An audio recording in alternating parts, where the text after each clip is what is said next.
अस्सलामुअलैकुम। Straight talk में खुश आमदीद। आपके साथ मैं हूँ आयशा बख्श। पाकिस्तान की सियासी फ़ज़ा इस वक्त जिस बेयकीनी का शिकार है, इसमें चेयरमैन PTI बैरिस्टर गौहर की हालिया गुफ्तगू को महज एक सियासी रद्दमल करार देकर क्या नज़रअंदाज करना मुमकिन है। बैरिस्टर गौहर PTI के अंदर एक ऐसी सुलझी, मुतवाज़न और मुफाहमत की हामी आवाज़ के तौर पर जाने जाते हैं जो टकराव के बजाय बातचीत, आइनी रास्तों और सियासी मुकालमे को आगे बढ़ाने के ख्वाहां हैं।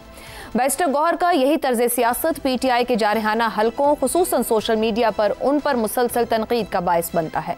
दिलचस्प अमर यह है कि पार्टी के कई अहम फैसलों से भी वो बर वक्त आगाह नहीं होते, मगर इस सब के बावजूद क्या बैरिस्टर गौहर के तहफ़्फ़ुज़ात को मुकम्मल तौर पर नज़रअंदाज किया जा सकता है? मीडिया से गुफ्तगू करते हुए बैरिस्टर गौहर का कहना है कि अगर हुकूमत तहरीक इंसाफ को माइनस करने के रास्ते पर गामजन रही तो उसका अंजाम किसी के हाथ में नहीं रहेगा। उनके मुताबिक अगर एक माइनस होगा तो कोई भी बाकी नहीं रहेगा। उनका यह भी कहना है कि हुकूमत PTI पर पाबंदी लगाने की कोशिश कर रही है और अगर यही सूरत हाल रही तो एक माह में हालात बेकाबू हो सकते हैं। मौजूदा सियासी माहौल में एक सख्त इशारा है। बैरिस्टर गौहर के मुताबिक अवाम को जोश दिलाने की सियासत किसी के भी मफाद में नहीं। PTI के इंतखाबात 2024 में मुबैना मैंडेट चोरी के बावजूद असेंबलियों का हिस्सा बनकर जमहूरी तसलसल को बचाने की कोशिश की, मगर निज़ाम इस हद तक बोसीदा हो चुका है कि एक मुलाकात के लिए भी गैर मामूली कशमकश दरकार है। उन्होंने स्पीकर की कारकर्दगी को सराहा, मगर साथ ही ये भी कहा कि सिर्फ चंद इक़दामात काफ़ी नहीं, वसीतर इस्लाहात की ज़रूरत है। सूबाई असेंबली में PTI पर पाबंदी की करारदाद मंजूर होने पर बैरिस्टर गौहर का कहना है कि वफाकी इकाइयां एक दूसरे के मद्दे मुकाबिल लाई जा रही हैं। बैरिस्टर मुफाहमत पसंद सियासतदान की जानिब से सख्त लहजा जाहिर करता है कि सियासी दरारें मामूल की कशमकश से बढ़कर बड़े बुहरान की जानिब जा सकती हैं। सवाल यह है कि बैरिस्टर गौहर की बातें सिर्फ एक पार्टी के बयानिए का हिस्सा हैं या फिर सियासी निज़ाम के लिए संजीदा तहफ़्फ़ुज़ात का इजहार। प्रोग्राम के पहले हिस्से में इसी मामले पर गुफ्तगू रहेगी। हमारे साथ हैं शहजाद चौधरी, जैगम खान, आमिर अहमद खान और इफ्तिखार अहमद साहब। प्रोग्राम का सवाल आप सभी के लिए। अगर तहरीक इंसाफ माइनस होगी तो ये लोग भी नहीं रहेंगे, बैरिस्टर गौहर का दावा कितना दुरुस्त है? शहजाद चौधरी साहब, बैरिस्टर गौहर ने आज बहुत बड़ी बड़ी बातें की हैं, नक्शा भी खींचा है और ये भी बताने की कोशिश की है कि हालात काबू से बाहर हो सकते हैं। आपके ख्याल में क्या वाकई एक माइनस पूरे सियासी ढांचे को मुतासिर करने के लिए काफ़ी हो सकता है? अच्छा, देख लेते हैं तारीखी तनाजुर में कि क्या फ़र्क है, इस दफ़ा क्या फ़र्क है। पहले नेशनल अवामी पार्टी को बैन किया गया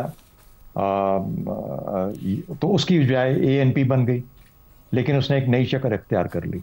ये NAP को जब किया गया, पाकिस्तान पीपल्स पार्टी को जब बैन किया गया एज अ पार्टी, तो उन्होंने एक नया रास्ता इख्तियार कर लिया और वो PPP पार्लियामेंटेरियंस की शक्ल में बन के सामने आ गई है। बहुत मजबूत पार्टी थी पाकिस्तान पीपल्स पार्टी। और NAP भी अपने ज़माने में, वली खान साहब के ज़माने में, एक अपना हैसियत रखती थी खैबर पख्तूनख्वा के अंदर ख़ास तौर पर। इसके बावजूद उन्होंने ऑल्टरनेट रास्ते अपनाए, यानी ऐसा नहीं हुआ कि वो खुदा न खास्ता कोई बहुत बड़ा तूफान उससे बरपा हो गया। MQM को जब बैन तो ना किया गया, लेकिन उसका नाम तब्दील हो गया। अल्ताफ़ हुसैन को हटा के MQM पाकिस्तान बन गई और उसने बड़ी जल्दी अपने आप को तब्दील कर लिया। फर्क सिर्फ ये है इन तीनों की शक्ल में, पाकिस्तान पीपल्स पार्टी जब हुई तो उस वक्त एक डिक्टेटरशिप थी यहाँ पर, यानी सिंध के ऊपर कंट्रोल या काबू उस वक्त उनका नहीं था पाकिस्तान पीपल्स पार्टी का, जिस तरह आज है या किसी भी जमहूरी दौर में होता है। सिमिलरली NAP और MQM ये किसी भी खास सूबे को नहीं पकड़ती थी, ये किसी इनकी कंट्रोल में नहीं था, यानी खैबर पख्तूनख्वा भी नहीं था। सिमिलरली MQM भी बड़ी रिस्ट्रिक्टेड कराची की हद तक या हैदराबाद की हद तक एग्जिस्ट करती थी। आज के दिन में PTI की वो हैसियत नहीं है। PTI जाहिर है कि एक इसके पीछे बैकग्राउंड है जिसके अंदर हम देखते हैं कि उसके अंदर एक गुस्सा है, एक जिसे कहते हैं टकराव की कैफियत है।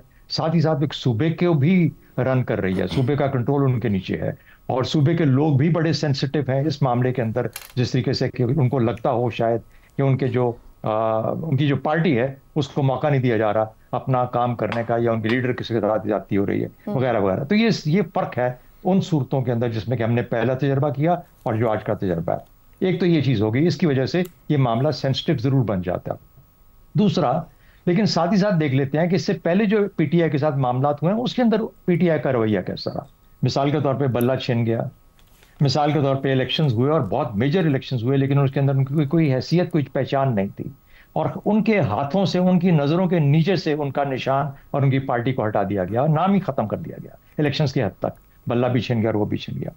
अच्छा, अदालती प्रोसेस के अंदर जब भी ये गए, इनको कोई ऐसा अपने हक में फैसला होता हुआ नजर नहीं आया। तो उसकी वजह से या इनकी बुनियादों पे कौन सा ऐसा एक इश्ताल बरपा हुआ जिससे कि हमें थोड़ा बहुत ख्याल करने की जरूरत है। मकसद कहने का ये है कि पीटीआई जो कह रही है या जो गौहर साहब कह रहे हैं, उसके लिए कुछ ना कुछ तो ऐसे हमें नजर आती चीजें जिसमें हम ये कहते कि हाँ, पीटीआई में इतनी जान, इतनी लीडरशिप, इस तरह की उनको जेल करने की, उनको मिलाने की ऐसी कुव्वत है कि वो वाकई में लोगों को। पंजाब के अंदर आपने देखा पीटीआई की आवाज तकरीबन दब के रह गई है, जो कि उनका सबसे बड़ा गढ़ था पीटीआई का बड़ी हद तक आफ्टर केपी। तो जब ये चीजें ऐसी हैं तो फिर मुझे वो तूफान होता हुआ नजर नहीं आता। अलबत्ता इसमें कोई शक नहीं कि जिस टेरिटरी में हम अब जा रहे हैं, अगर हम ये रास्ता इख्तियार करते हैं पीटीआई को बैन करने का, तो जहां पे हम खड़े हैं, जो कि बैकड्रॉप है पिछले 3-4 साल का, उसके बाद जहां पे हम खड़े हैं, अब हम अगर इस जगह जाते हैं जो कि हम करना चाह रहे हैं, जिसको हम बहस कर रहे हैं, तो ये अनचार्टेड टेरिटरी होगी। पाकिस्तान इससे पहले इस हैसियत में इस जगह पे नहीं गया। एक दफा जब गया था, उसका नतीजा हमने 1971 में देख लिया था। तो हमें, मेरा ख्याल है कि थोड़ा सा बहुत फूंक फूंक के कदम रखना चाहिए। इतनी आसानी के साथ गौर साहब की बात में कुछ वजन हो सकता है, अगर वो कुछ उनके पार्टी ने कुछ और किया होता तो हम उसको ज्यादा यकीन के साथ कह सकते, कम से कम मैं अपनी हद की बात कर सकता हूं। लेकिन ना पार्टी का रिकॉर्ड ऐसा है, लेकिन जो बातें हैं वो बहुत ही नाजुक हैं, और मेरा ख्याल है कि इनको उस लिहाज से ही ट्रीट करना चाहिए। तो जरूर देखना चाहिए कि गौहर साहब की बात को थोड़ा सुन लीजिए। ठीक हो गया। आमिर अहमद खान साहब, बैरिस्टर गौहर कहते हैं कि अगर एक माइनस हुआ तो इसके बाद एक भी बाकी नहीं रहेगा, मगर बेनजीर माइनस हुई तो नवाज शरीफ प्लस हुए, नवाज शरीफ माइनस हुए तो इमरान खान प्लस हुए। क्या बैरिस्टर गौहर गलत दावा कर रहे हैं? हकीकत है क्या?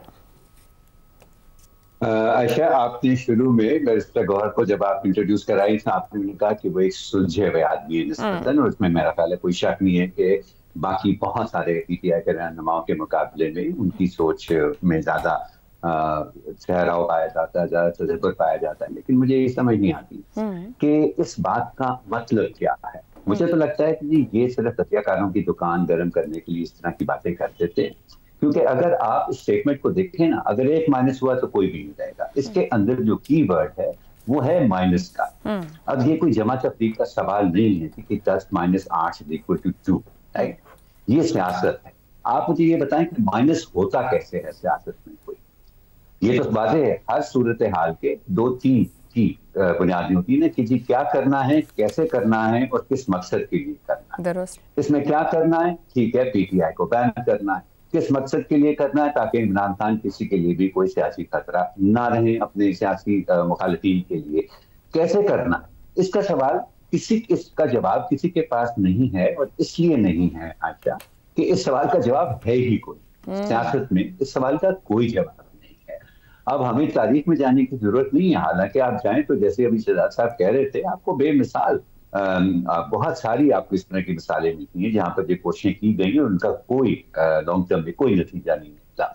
लेकिन जो इंटरम में होता है, जो जिस खतरे की तरह मेरा ख्याल शहजाद साहब भी निशानदेही कर रहे थे, आप देखिए, आपने अल्ताफ हुसैन को निकाल दिया पाकिस्तान की सियासत से, और उस पर उनकी पार्टी का नारा क्या था कि हमें मंजिल नहीं रहनुमा चाहिए। आपको याद होगा कि कराची की जगह जगह ये बॉलशॉकी हुई होती कि हमें मंजिल नहीं रहनुमा चाहिए। अब अगर पीटीआई भी इसी यही नारा अपना रही है, बगैर कहे, बगैर इसको आर्टिकुलेट किए हुए कि हमें मंजिल नहीं रहनुमा चाहिए, क्योंकि उनकी सुई इस पूरी तरह से अटकी हुई है इमरान खान साहब की मौजूदा सूरत हाल के ऊपर कि वो उससे निकल के बात ही नहीं कर रहे। और उसको अगर आप इस तनाजर में देखिए कि इसी बयान का एक हिस्सा ये है गौहर साहब के कि जी हम सिस्टम का हिस्सा इसलिए हैं कि जमहूरियत बरकरार है। अरे भाई, कब आप सिस्टम का हिस्सा थे? आप सिस्टम का हिस्सा बनना ही नहीं चाहते। आप पार्लियामेंट में हैं, आपने आज तक इमरान खान साहब की मौजूदगी में भी और उनकी गैर मौजूदगी में भी जितने मौसर तरीके से आप पार्लियामेंट को इस्तेमाल कर सकते थे, आपने नहीं किया। आप सियासी जमातों से बात ही नहीं करना चाहते हैं कि हम सिर्फ एस्टैब्लिशमेंट से बात करेंगे, तो किस तरह से आप अपने आप को कौन से निजाम का हिस्सा कह रहे हैं? सो मैं समझता हूँ कि उनको इस तरह की बयानबाजी, बाकी मैं आपसे एग्री करता हूँ कि वो बाकियों के मुकाबले में ज्यादा सुलझे हुए हैं, उनकी बातों में ठहराव भी ज्यादा है, लेकिन थोड़ा सा उनको सोच लेना चाहिए कि ये बातें करनी जरूरी है। हम सबको पता है कि ये हुकूमत के लिए मुमकिन नहीं है किसी एक लीडर को माइनस करना, वो जब तक कोई भी लीडर लोगों के दिलों में रहता है ना, कि उसको आप ना किसी कानून से बाहर निकाल सकते हैं, ना आप जोर जबरदस्ती बाहर निकाल सकते हैं, ये बात सबको पता है। तो अगर वाकई कोई सुलझी हुई बात करना चाहते थे तो उनको सिर्फ हंस के ये कहना चाहिए था कि जी करके देख ले, सबको पता चल जाएगा क्या होता है। Right, but I will conclude by saying आशा कि जो इंटरिम है ना, जो एमक्यूएम का ये नारा था कि हमें मंजिल नहीं रहनुमा चाहिए, और जब रहनुमा को निकाल दिया गया तो आपने देखा कि कराची का क्या हाल हो गया। पाकिस्तान का सबसे बड़ा शहर, उसका सत्यानाश होकर रह गया इस प्रोसेस के अंदर। Right, so you have to think about this thing कि आप इस तरह की बातों में क्यों एंगेज करते हैं जिनका कोई मतलब ही नहीं है। और अगर आवाम का गम और गुस्सा मौजूदा हुक्मरानों पे इसलिए है कि उनको लाजानी बातों में उलझा लेती है, तो आप तो बिल्कुल उसी रास्ते के ऊपर चल रहे हैं ना। मेरी नजर में आशा इस तरह के बयानबाजी की कोई हैसियत नहीं। 24 घंटे की जिंदगी है, कल को कोई और बयान आ जाएगा, सब उसके ऊपर मुतवज्जे हो जाएंगे। मगर ये इसी बात ने मेरे सवाल को भी थोड़ा बदला है। ज़ैगम साहब, मैं आपकी जानिब आऊँ, वो कहते हैं कि अगर यही हालात रहे तो महीने में हालात आपके कंट्रोल में भी नहीं रहेंगे, ये बैरिस्टर गौहर कह रहे हैं। इसे पार्टी का बयानिया कहा जाए या फिर ऐसे चेयरमैन के संजीदा तहफ़्फ़ुज़ात के। आमिर साहब की गुफ्तगू के बाद मैं सोच रही हूँ कि तहफ़्फ़ुज़ात का इजहार वो हुकूमती हलकों के लिए, मुख्तदर लोगों के लिए कर रहे हैं या खुद अपनी जमात को कुछ समझाने की कोशिश कर रहे हैं? क्यों ऐसा बयान दे रहे हैं फिर? एक तो मैं आपकी बात से इत्तफाक करूंगा जो आपने पहले कहा था, जो तकरीबन ये बात थी कि बैरिस्टर गौहर की आवाज़ जो है वो नक्कार खाने में तूती की आवाज़ है और पार्टी में उसके बहुत ज़्यादा टेकर्स नहीं हैं। देखिए, बैरिस्टर गौहर ने जो कहा उसकी पूरी गुफ्तगू को हमें देखना चाहिए, सिर्फ एक पार्ट पे बहुत ज़्यादा फोकस नहीं करना चाहिए। उनकी गुफ्तगू इंतहाई मसालेहाना गुफ्तगू थी, मैं उस पर अभी बात करता हूँ। लेकिन वो जो ये कह रहे हैं कि अगर एक को माइनस किया गया, उन्होंने क्या कहा? उन्होंने कहा कि अगर सबसे बड़ी पार्टी को आप माइनस करेंगे तो फिर बचेगी। मैं उनसे 100% इत्तफाक करता हूँ, सियासत नहीं बचेगी। लेकिन यही बात मैं भी और बहुत से लोग पीटीआई और इमरान खान से आज से बहुत साल पहले से पूछ रहे हैं, 2014 से पूछ रहे हैं कि अगर सारी सियासी जमातें नहीं बचेंगी तो हुजूर जमहूरियत कहाँ बचेगी। और जमहूरियत आज इसी वजह से पहुंची है क्योंकि आपने ये फैसला किया कि दूसरी तमाम जमातें मैदान जमहूरियत, मैदान इलेक्शन, पार्लियामेंट पे रहने के काबिल ही नहीं है। वो सियासतदान ही नहीं है, वो सियासी जमातें ही नहीं हैं, वो चोर उचक्के डाकू हैं। आप उनको सियासतदान कहते ही नहीं है, मानते नहीं, आप लफ्ज़ ही डाकू का इस्तेमाल करते हैं। आपने 2013 से आज तक किसी असेंबली को तस्लीम नहीं किया, किसी इलेक्शन को तस्लीम नहीं किया। ये सिर्फ इस इलेक्शन की बात नहीं है, किसी हल्के की जीत या हार को तस्लीम नहीं किया अगर वो आपके हक में नहीं था। तो अगर आप नहीं होंगे तो भी जमहूरियत नहीं होगी, लेकिन अगर दूसरे नहीं होंगे तो भी जमहूरियत नहीं होगी। और आज जमहूरियत में जो डेफिसिट हुआ है, जो कमजोरी हुई है, जो यहां तक पहुंची है, बिल्कुल इसी वजह से पहुंची है कि आपने ये फैसला किया था कि दूसरे जमहूरियत में रहने के काबिल नहीं है। और आज भी आपका अज़्म मुसम्मम है। क्या आपने माफी मांगी है कि आपने जो रगड़ा लगाया था, पूरी अपोजिशन को जेल में डाला था, जो हाथ मिलाने से इनकार किया था, अपोजिशन में थे तो हुकूमत से हाथ मिलाने से इनकार किया था, हुकूमत में थे तो अपोजिशन से हाथ मिलाने से इनकार किया था, ये गलत था, आपने आज मान लिया। दो साइड्स ऑफ फाइल है ना, आप नहीं बचेंगे तो जमहूरियत नहीं बचेगी, क्या वो नहीं बचेंगे तो जमहूरियत बचेगी? ये नया ग्राउंड है ना जिस पे जाने की जरूरत है। देखिए उन्होंने क्या कहा है, अब मैं उस तरफ आता हूं। उन्होंने एक बहुत बड़ा दरवाज़ा खोलने की कोशिश की है। उन्होंने ये कहा कि हीलिंग टच की ज़रूरत है, ताकतवर लोगों की तरफ से भी और हुकूमत की तरफ से भी, और हमारी तरफ से जो हो सकता है हम करने को तैयार हैं। उन्होंने कहा कि मुल्क टिट फॉर टैट का मुतामिल नहीं हो सकता। जब उनको प्रोवोक करने की कोशिश की एक सहाफ़ी ने, तो उन्होंने कहा कि अब ईंट का जवाब पत्थर से देने की रविश को ख़त्म करना होगा। उन्होंने ये कहा कि इस वक्त तमाम अख्तियार अचकज़ई साहब, महमूद खान अचकज़ई और अल्लामा नासिर अब्बास के पास है, लेकिन मैं उनसे गुजारिश करूँगा कि वो हालात को नॉर्मलाइज़ करने के लिए स्टेप्स लें। मुझे बताइए इससे ज़्यादा मुसालिहाना गुफ्तगू क्या हो सकता है? आखिर वो सियासतदान है। सर ज़ैगम साहब, सवाल ये है कि क्या उनकी इस गुफ्तगू की खुद उनकी अपनी जमात में कितनी वेटेज है? चेयरमैन बैरिस्टर गौहर को तो खुद फैसले बाद में पता चलते हैं, मीडिया भी उनसे पूछे तो वो कहते हैं मैं देख के बताऊंगा, जबकि बहुत से पार्टी लीडर्स वो फैसले बता चुके होते हैं। क्या पार्टी इस गुफ्तगू को बाइक कर रही हो कि चले इमरान खान तो अंदर है, पार्टी के सीनियर लीडर्स या और कहीं से तो ये गुफ्तगू जो लोग मीडिया पर और कैमराज पर आ रहे हैं वो तो सख्त लबो लहजे के साथ है? Now this is the mood question. असल बात यह है कि पार्टी की फैसला साजी में, पार्टी के नैरेटिव में, पार्टी की पॉलिसी में क्या बैरिस्टर गौहर अली ख़ान को कोई पूछता है? जो कुछ पार्टी में होता है उसमें उनका कितना अमल दखल होता है? इस वक्त जो सिचुएशन पैदा हुई है, क्या किसी ने उनसे पूछा कि हम इस तरह की ट्वीट्स पार्टी की तरफ से करने जा रहे हैं, साबिका चेयरमैन की तरफ से करने जा रहे हैं, क्या हम ये कर सकते हैं या नहीं कर सकते? यकीनन किसी ने उनसे नहीं पूछा। क्या इस वक्त जो सुलह के लिए वो हाथ बढ़ा रहे हैं, क्या वो बात आगे बढ़ती है और हुकूमत आगे आती है? अभी स्पीकर ने दोबारा कह दिया है कि लोग आएंगे तो मैं हुकूमत को बिठा दूंगा सामने। बिल्कुल ठीक है। तो क्या इमरान खान उसको मान जाएंगे? क्या इस बात का कोई तसल्ली है? क्या पूरी पार्टी उनके पीछे खड़ी होगी? अगर नहीं खड़ी होगी तो फिर उनकी मुसालिहत की क्या वक़्त है? क्या वो इस वक्त आग बुझा सकते हैं? अगर ये मामलात हैं तो देखिए, पार्टी में स्ट्रक्चर ना होने का, जबूरियत ना होने का यही नुकसान होता है। एक आदमी के पास फैसला साजी है, वो आदमी जेल के अंदर है। और ये हमने बहुत बार इस प्लेटफॉर्म से बात का, पीटीआई को बहुत ज्यादा नुकसान हुआ कि बाहर एक भी फैसला साज शख्स मौजूद नहीं है, जानता हो कि मैं अपने लीडर के लिए इस हद तक कोई कमिटमेंट करके उस पर खड़ा हो सकता हूँ। इफ्तिखार अहमद साहब, ये जो बैरिस्टर गौहर ने आज गुफ्तगू की है, गुफ्तगू सारी इस काबिल है कि तवज्जो हो और पॉलिटिकली कोई इश्यूज आगे बढ़ें, मगर वो मुफाहमत पसंद जो सियासतदान है उसका भी आज लहजा एक सख्त है, अलार्मिंग है। क्या वाकई बहरान अपनी आखिरी हद को छू रहा है? ये बातें तो 20 मरतबा वो कह चुके हैं, आज आपको अलार्मिंग क्यों लग रहा है?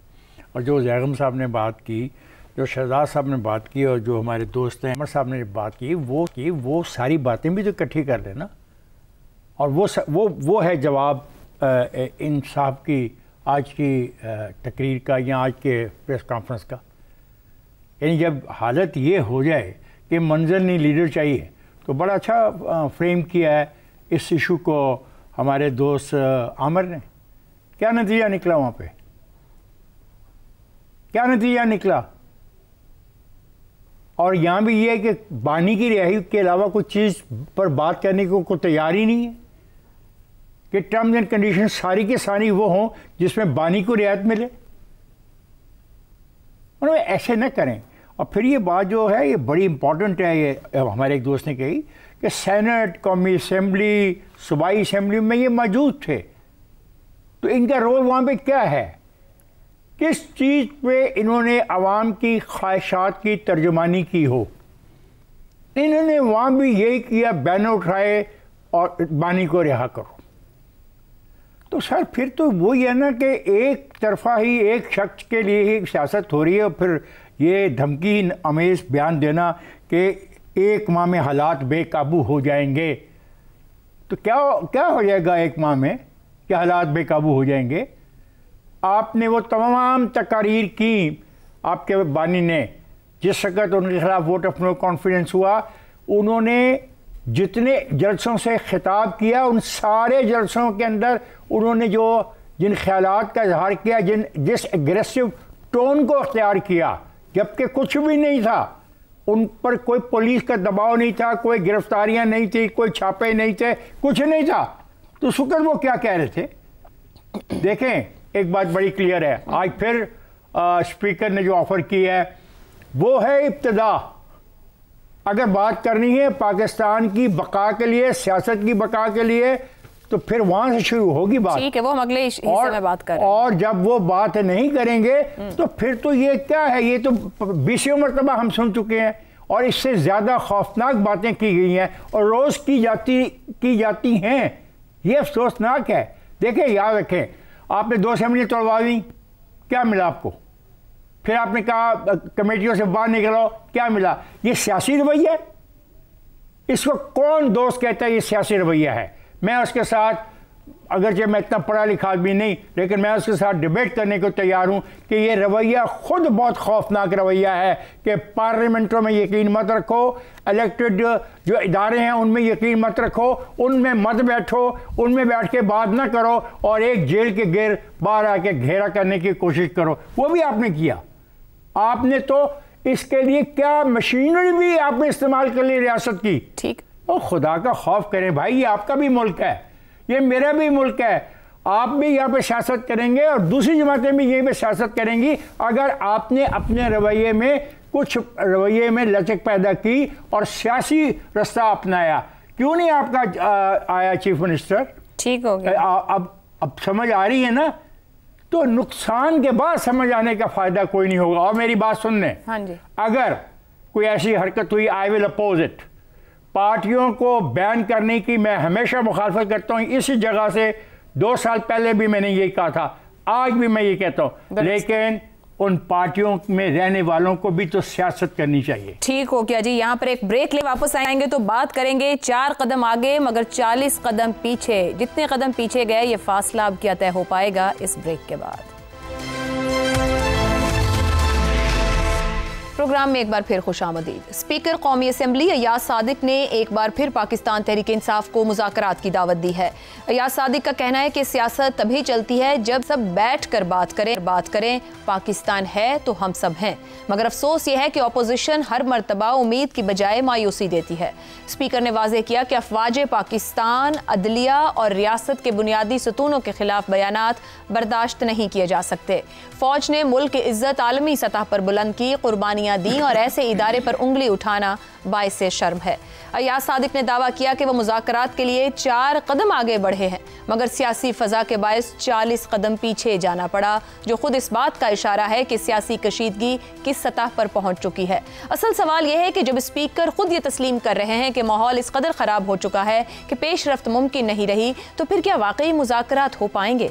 इमरान खान की जानिब से मजीद गैर लचकदार लबो लहजा, सोशल मीडिया पर ट्वीट्स, उनके लोगों की प्रेस कॉन्फ्रेंसेज, हुकूमती वज़रा के बयानात, पंजाब असम्बली की जानिब से PTI पर पाबंदी की करारदाद, क्या ये सब मुज़ाकराती माहौल को बेहतर करेंगे या मजीद ख़राब? 2024 के दिसंबर में हुकूमत और PTI के दरमियान मुज़ाकरात का एक सिलसिला शुरू हुआ था जो 2025 के जनवरी में ख़त्म हो गया। वो माहौल भी तनाव से खाली नहीं था, मगर आज करीबन 11 माह बाद सूरत हाल कहीं ज्यादा पेचीदा हो चुकी है। ऐसे हालात में अगरचे स्पीकर अयाज सादिक की नीयत साफ महसूस होती है, मगर सवाल अपनी जगह बरकरार है। क्या वो मुज़ाकरात के लिए साजगार माहौल पैदा भी कर पाएंगे? एक तरफ हुकूमत इदारों के खिलाफ बयानियों को नाकाबिले बर्दाश्त करार दे रही है तो दूसरी तरफ PTI जबर का इल्जाम लगा रही है। इमरान खान का लहजा पहले से ज्यादा सख्त है और सियासी सफ़ों में अदम एतमाद की खलीज बढ़कर गहरी खाई में तब्दील हो चुकी है। यूं मुज़ाकरात की जरूरत तो शदीद मौजूद है मगर माहौल निदारद है। अगर स्पीकर दोबारा दरवाजा खोल भी दें तो असल मसला यह है कि क्या कोई अंदर आने के लिए तैयार भी होगा?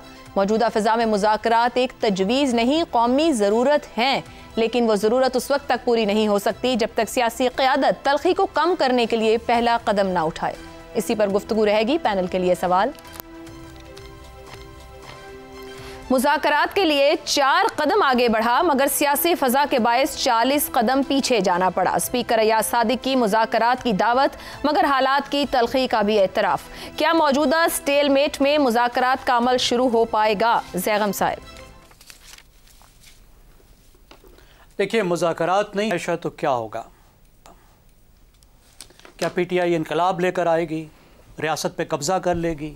क्या ये एक इनकलाबी जमात है? इसके पीछे कोई बहुत बड़ी एक मुसल्ला एक तंजीम भी मौजूद है? नहीं है, एक जमहूरी जमात है, एक मकबूल जमहूरी जमात है। क्या हुकूमत PTI को मुकम्मल तौर पे ख़त्म कर देगी? नहीं कर सकती। और ये दोनों चीज़ें अगर हो भी सकें तो काबिल कबूल नहीं है, कोई पसंदीदा बातें नहीं हैं। मुज़ाकरात ही होने हैं, आज नहीं तो कल। ज़ैगम साहब, मुज़ाकरात कभी ना कभी तो होंगे और मुज़ाकराती हल है, मगर सवाल यह है कि मौजूदा स्टेलमेट में क्या मुज़ाकराती स्टेलमेट को ख़त्म करेंगे या कोई और सिचुएशन? क्या आज कल में वो मुज़ाकरात हैं? आज कल में हमें वो मुज़ाकरात नज़र नहीं आते। सबसे पहले तो टॉक्स अबाउट टॉक्स करनी होंगी। जिस वक्त माहौल है उसको ठंडा करना होगा, दोनों तरफ से करना होगा। ख़ास तौर पर जिस तरह के अटैक PTI की तरफ से आ रहे हैं उसको रियासत अपने ऊपर हमला समझ रही है, उसे फ़ौज अपने ऊपर हमला समझ रही है, ख़ास तौर पे उस बैकग्राउंड में, जबकि 9 मई का बैकग्राउंड भी मौजूद है।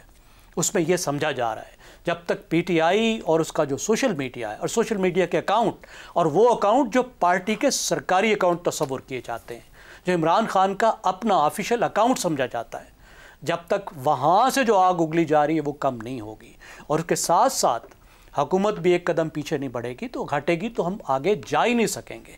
अब आप देखिए, पिछली दफ़ा जब मुज़ाकरात कराए थे अयाज सादिक ने, दिसंबर यानी 24 और जनवरी 25 की बात है। अब उस वक्त क्या था, पीटीआई ने डिमांड्स रखे, 3 डिमांड्स रखे कि सियासी कैदियों को रिहा किया जाए, जुडिशल कमीशन बनाया जाए जो 9 मई का और 26 नवंबर की तहकीक करे, मिलिट्री ट्रायल रोके जाएं। सिर्फ उन्होंने ये नहीं रखा, उन्होंने शर्त दे दी 7 दिन के अंदर अंदर कमीशन बनाया जाए वरना हम जा रहे हैं। उन्होंने डेट रखी कि 31 जनवरी तक मुज़ाकरात मुकम्मल किए जाएं वरना हम जा रहे हैं। उसके बाद वो उठकर चले गए। क्या इस तरह से डायलॉग होते हैं? क्या इस तरह से डायलॉग किए जाते हैं? और आप ये कह रहे हैं कि हम सियासी जमातों से डायलॉग करेंगे नहीं। हम अगर डायलॉग करेंगे तो सिर्फ इस्टेब्लिशमेंट से करेंगे। इस्टेब्लिशमेंट कहती है हमें आपसे बात नहीं करनी, आप पहले माफ़ी मांगे 9 मई की, फिर सियासी जमातों के साथ जाके बात करें। ठीक हो गया। तो यहाँ से आगे का रास्ता क्या है? सियासी जमातों को ही बैठना होगा और अब एक एक स्टेप लेना होगा। खास तौर पर अभी तलखी जिस लेवल पर पहुँच गई है, यहाँ से पीछे हटना कोई आसान काम नहीं है। बेबी स्टेप्स से पहले पीछे हटना होगा, फिर कहीं मुज़ाकरात का मरला आएगा, वो बहुत दूर है। ठीक। इफ्तिखार साहब, स्पीकर अयाज सादिक की जानिब से मुज़ाकरात की दावत को क्या संजीदा कोशिश कहा जा सकता है या महज एक सियासी खानापूरी की दिखाई तो दे रहा है? पीटीआई बहुत हार्श उसके साथ आगे बढ़ रही है, तो ये कहाँ आएंगे? चलो जी कह के देख लेते हैं एक बार फिर। नहीं, ये जो आपने कहा ना कह के देख लेते हैं, इसका मतलब है ये आपको यकीन नहीं है। मैं आपको यकीन से ये बात कहता हूँ, पिछले दिन मेरी बहुत लंबी नशिस्त हुई अयाज सादिक से। आप यकीन करें वो उतने ही परेशान हैं सारी सूरत हाल से जितने आप और मैं हो सकते हैं, और हल उसका यही है कि सियासी मुज़ाकरात। और वो कहते हैं कि अभी देखिए जयगम साहब तो कम से कम फिर हुकूमती मुजराई थोड़े से कम जारहाना बयान दे लें। नहीं, अब आप देखें ना, ये वो भी करके उन्होंने देखा है। जयगम साहब ने भी बहुत अच्छी बात की कि भाई 3 मुतालबे थे, अगरचे वो तीनों मुतालबे बहुत इंतहा के मुतालबे थे, लेकिन साथ उन्होंने शर्त रख दी कि इतने दिनों में मुकम्मल हो। भाई कैसे पॉसिबल है? ये मुमकिन नहीं होता। टाइम फ्रेम नहीं तय किया जा सकता कि इतने दिन में नहीं होगा तो हम ये करेंगे। इसका मतलब है आप डायलॉग करना नहीं चाहते। देखो, खुदा के वास्ते go back to the parliament, जाएं, जाके उन कमेटियों में शिरकत करें, इमरान साहब को समझाएं कि मसाइल के हल में। तो मुलाकात ही नहीं हो रही, कैसे समझाएंगे? जब हो रही थी तो फिर तो आग के गोले बरसाए जा रहे थे, फिर रियासत के ऊपर बात हो रही नहीं तो फिर कैसे समझाएंगे? नहीं, अब क्या है, इन 27 दिनों में यार कौन सी बुनियादी तब्दीली आ गई? और हो जाएगी मुज़ाकरात, रोज गप्पें हो जाएंगी, लेकिन जो गोलाबारी वो करते हैं रियासतों पे, रियासती अदारों के ऊपर, फौज के ऊपर, पार्लियामेंट के ऊपर, अपोजिशन के ऊपर, तो कोई ऐसे तो नहीं कोई खेल होता। खेल के भी कोई ना कोई तय होते हैं मुज़ाकरात के लिए। अब बहुत अच्छी बात की, मुझे बताएं, इन्होंने फरमाया जिनका आपने बयान पढ़ा, वसी तर इस्लाहात की ज़रूरत है। बहुत खूब मेरे भाई, आप उन वसी तर इस्लाहात के बारे में क्या कल तफसीली तौर पे प्रेस कॉन्फ्रेंस करेंगे और मुझ जैसे नाहल आदमी को भी पता लग जाएगा कि आप इस मुल्क में वसी तर इस्लाहात की जिद्दोजहद कर रहे हैं, सिर्फ पानी की जिद्दोजहद की रिहाई की जिद्दोजहद नहीं कर रहे। आइए उन वसी तर इस्लाहात को आवाम के आगे पेश करें ताकि मुल्क में एक डिबेट ले, और अगर दूसरे लोग हुकूमती अदारा आपकी बात मानने को तैयार नहीं तो हमें भी समझ आए यार ये तो बड़ी अकल की बात कर रहे हैं, ये अकल की बात कर रहे हैं और दूसरे इनकी बात नहीं सुन रहे, फिर आपको समझ आएगी। तो आप इस्लाहात तो लाएं। एक ब्रेक लेते हैं, गुफ्तगू आगे बढ़ाएंगे। प्रोग्राम के आखिरी हिस्से में एक बार फिर खुशामदीद। शहजाद साहब, गैर लचकदार रवैया, बयानात, करारदादें स्पीकर खुद तस्लीम कर रहे हैं कि वो 40 कदम पीछे जा चुके हैं, जो 4 कदम आगे भी बढ़े थे। तो क्या मुज़ाकरात छोड़ मुज़ाकराती माहौल भी बन सकता है इस सूरत हाल में? देखिए, मैं समझता हूँ कि बैरिस्टर गौहर और अयाज सादिक साहब दोनों ही अपनी अपनी पार्टियों के बहुत बीबे और बहुत अच्छे लोग हैं, और ये जो चाहते हैं यकीनन अपने दिल से चाहते हैं। मुज़ाकरात होने चाहिए, इसके अलावा कोई और चारा है ही नहीं। लेकिन उसके लिए माहौल कैसे पैदा किया जाए, माहौल की बहुत बात होती है ना कि माहौल पैदा किया जाए। माहौल पैदा करने के लिए पहली बात तो ये है कि जो पीटीआई है ये इदारों के खिलाफ बयानात देना बंद कर दे। पहला इंडिकेशन ये होगा कि अफवाज के खिलाफ, इदारों के खिलाफ या उनकी शख्सियात के खिलाफ किसी किस्म का बयान ना दिया जाए। गवर्नमेंट क्या कर सकती है उसके जवाब में? गवर्नमेंट ये कर सकती है कि इमरान खान की मुलाकातों को आहिस्ता आहिस्ता खोलना शुरू कर दे, परमिट कर दे। मेरे हाल में इससे माहौल बहुत बेहतर हो जाएगा और मुज़ाकरात का एक तरीका इस्टेब्लिश हो जाएगा। पहली बात। दूसरी बात ये देखना है कि क्या हम इससे विन विन कैसे क्रिएट कर सकते हैं। ये तो नहीं कि जिसको वो विन समझते हैं वो ना मिल पाए, या जिसको ये विन समझते हैं वो डिनाई करके तो वो समझे कि हम जीत गए क्योंकि हमने कुछ ज्यादा दिया नहीं। दोनों सूरतों में दोनों साइड पे कोई ना कोई उम्मीद होनी चाहिए कि कुछ ना कुछ उन्हें मिल जाएगा। सो देखते हैं कि हुकूमत क्या चाह सकती है। हुकूमत ये चाह सकती है कि निज़ाम को चलने दो, आओ कमेटियों में आके बैठो, निज़ाम को चलने दो और आहिस्ता मतलब आहिस्ता आहिस्ता जमहूरियत जो है इसको अपना कदम जमाने दो। ये हुकूमत चाहेगी। और हुकूमत ये भी चाहेगी कि इमरान खान जेल से बाहर ना निकले, या जब तक मुमकिन है ना निकले, क्योंकि अगर वो निकल आया तो एक और मुसीबत खड़ी हो जाएगी और ये निज़ाम दरम भरम हो जाएगा। तो वो क्या उस लेवल तक बात को ले जाना चाहते हैं जहां पर वो कहें कि हम यहां से उससे ये कह सकते हैं कि हमारे इससे आगे पर चलते हैं, हम इससे आगे नहीं जाएंगे, हम सिर्फ इस हद तक कर सकते हैं कि आपके लिए माहौल अच्छा रखें, आपको बात करने का मौका दें पार्लियामेंट के अंदर, वगैरह वगैरह, वो जो सियासी किस्म की चीजें हैं जिससे निज़ाम का जो सिस्टम है वो चलता है। इमरान ये पीटीआई क्या चाहेगी? पीटीआई चाहेगी कि क्या हम उस लेवल तक जा सकते हैं जहां पे इमरान खान की रिहाई की पॉसिबिलिटी है, और क्या हुकूमत वहां पे जाके इमरान खान की रिहाई दिलवा सकती है, और क्या इमरान खान की रिहाई से कम पे पीटीआई तैयार हो जाएगी कि हाँ हम सब गुडी गुडी बाहर बैठ के करते रहेंगे, अपनी निज़ाम चलाते रहेंगे, लेकिन हमारा लीडर। मेरा अपना ख्याल ये है कि पीटीआई के अगर बहुत सारे लोग जो सियासी ज़हन रखते हैं अगर सिर्फ माइल भी होंगे तो उनके अंदर एक ऐसा तबका भी है जो कि गालिबन उनके खानदान के अफराद की शक्ल में, और फिर जो उनके साथ मिलकर जो लोग बाहर बैठे हैं ऐसे हैं जो कि शायद ऐसा काम होने ना दें। तो मुझे लगता है कि नीयत ठीक है, लेकिन शायद इससे कुछ ज्यादा हल ना हो पाए सिवाय इसके कि जो स्टेटस को है इसको मेंटेन किया जाए। ठीक हो गया। आमिर साहब, याद सादी को जैसे भी शहजाद साहब बीबे लोग कह रहे थे कस्टोडियन ऑफ द हाउस के तौर पर तो काबिल तहसीन अमल है, मगर हालात की संगीनी के बायस क्या वजीर आजम या सदर की जानिब से भी मुज़ाकरात की वाइब्स नहीं आनी चाहिए, या फिर ऐसे माहौल में जो इस वक्त हमारी ग्राउंड रियलिटी है कोई भी रिस्क लेने को तैयार नहीं है? ये spot on I think Ayesha. ये जो उनका बयान है ना कि 4 कदम में आगे चला तो मुझे 40 कदम पीछे जाना पड़ा, या धकेल दिया गया।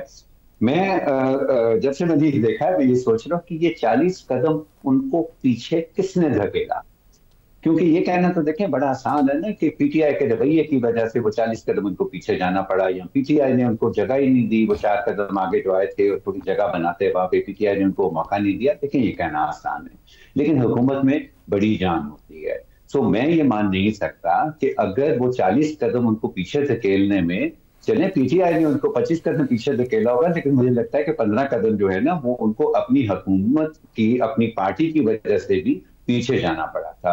Very quickly I will give you the example. 1977 की पीएलए की मूवमेंट को हमें भूलना नहीं चाहिए। वो एक बाकायदा पाकिस्तान के अंदर एक पॉपुलर स्ट्रीट मूवमेंट की शक्ल इख्तियार कर गई हुई थी, और लगता था कि जुल्फ़िकार अली भुट्टो साहब बिल्कुल घिर चुके हैं, उनके पास कोई रास्ता नहीं है। लेकिन उन्होंने उसमें लोग भी मारे गए थे उस मूवमेंट के दौरान, उस एजिटेशन एहतजाज के दौरान, लेकिन उन्होंने उसके बावजूद मुज़ाकरात का रास्ता निकाला, और वो तकरीबन उनका एक अग्रीमेंट भी हो गया था, जिसको उस वक्त जनजावला ने नहीं माना, इसलिए इसका कोई नतीजा नहीं निकल सका। तो हुकूमत में बड़ी जान होती है आशा, चाहे वो जैसी भी हुकूमत हो, वो अगर चाहे किसी मामले को हल की तरफ ले जाना तो उसके हाथ में बहुत सा इख्तियार होता है, उसके पास बहुत सारे वसाइल ऐसे होते हैं जिनको वो इस्तेमाल कर सकती है। वो जबरी वसाइल नहीं, लेकिन उनके पास बहुत सारी ऑप्शंस होती हैं जिनको वो इस्तेमाल कर सकती है। सो आई थिंक कि अगर यार सादिक साहब जो है वो थोड़ी सी और वजाहत कर देते कि उसको पीछे धकेलने में कौन कौन शामिल था, तो शायद हमें ये समझ आ जाती कि सिर्फ सारा कसूर पीटीआई का नहीं है, कुछ जिम्मेदारी जो है मिलकर हिस्सा डाला जाता है। दुरुस्त कहते हैं आप। और कंक्लूड करेंगे कि 40 कदम का फासला है और मुल्क की सियासी क़यादत का इम्तिहान है। देखना यह है कि स्टेलमेट में कामयाबी किसे मिलती है। प्रोग्राम से इतना ही, इजाज़त दीजिए, अल्लाह हाफ़िज़।